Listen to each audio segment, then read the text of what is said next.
That's all we do, ride dirt bikes and catch airs. I've been waiting so long to do this. One of my heroes is Evil Knievel. I hope that everyone freaks out. The race is pretty much on to 300 feet, so we'll see who gets there first. This time, the man set to take out the outright distance record is Trigger Gumm. He'll attempt the massive gap on a 500cc motorbike.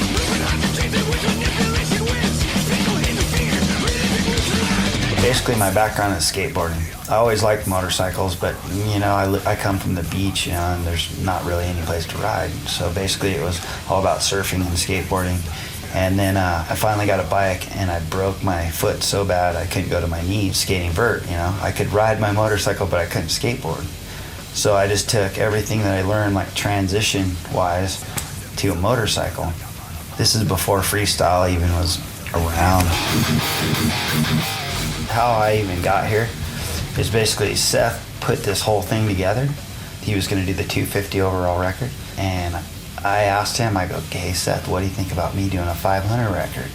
You know, and I won't even go for, you know, the 250 record, I'll let you have your whole deal. And he's just like, yeah, I'd love to feed off you and practice with you. And basically, when Seth got hurt, all of a sudden, they're all, who are we gonna get to do the 250 record? And they go, Link, you know, and I go, well, you know what, I'll train him.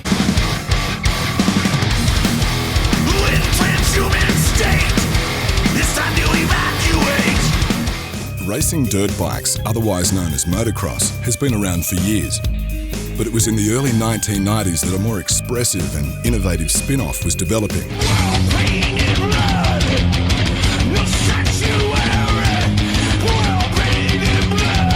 Basically, it was just us just riding. There was a guy with a camera, but we had no idea how big everything would get and, you know, how much money was involved. I mean, it was just right at groundbreaking, you know.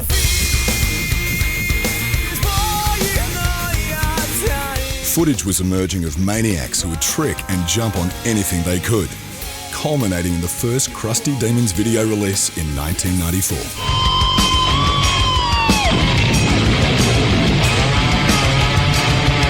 It went from one spectrum of having fun, and now you got to do something damn near suicidal to pull it, you know?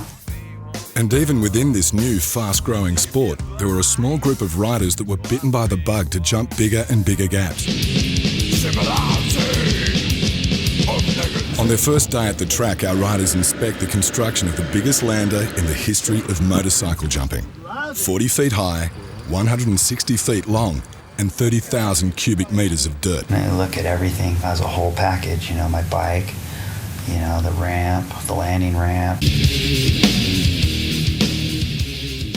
The two Americans, Larry and Trig, head out there first and Trigger hits the jump. With the ramp giving him about 150 feet gap, it's further than the longest jump by Evil Knievel. Once you fly a bike over 200 feet, drop the nose if you hit the brake, and if you gas it, the tail comes down. You're literally controlling the bike like an airplane, but you're definitely, you know, flying the bike. I think actually after I break the record or fail, there's two different plans. It's either a hospital or they built a bar over there where we're gonna celebrate. With the nerves now impossible to control, suddenly it's time for the gates to open and for 22,000 fans to pour into the Ipswich Raceway from all over Australia. Larry and Trigger take turns in jumping and start off with a practice jump to test the conditions. Only two other men in history have jumped further than 200 feet.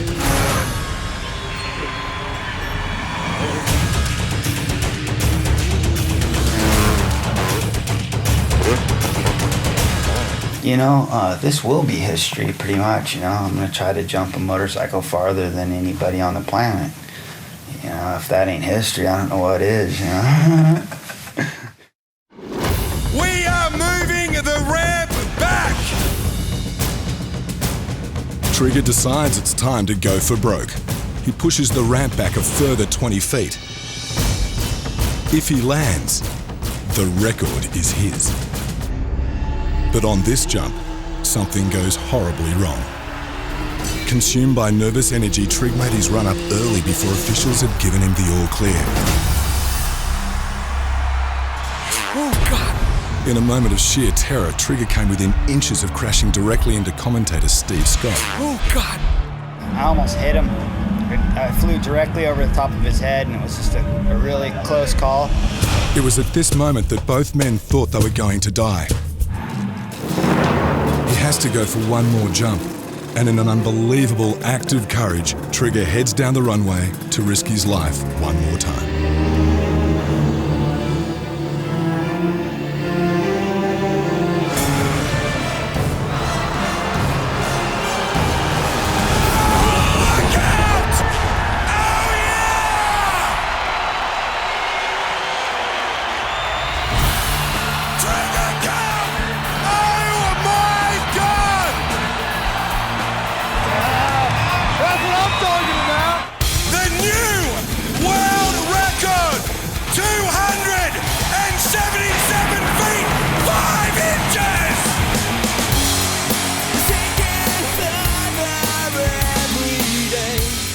.277 feet, smashing the previous record and taking the sport of motorcycle distance jumping into a new era. A truly phenomenal, death-defying achievement. Jack and Coke! Jack and Coke! Jack and Coke! Jack and Coke! See, you just need a Jack and Coke. Numb your head, numb your soul. Liver, quiver, get to you. Drink that Jack, it's 80 proof. Jack and Coke!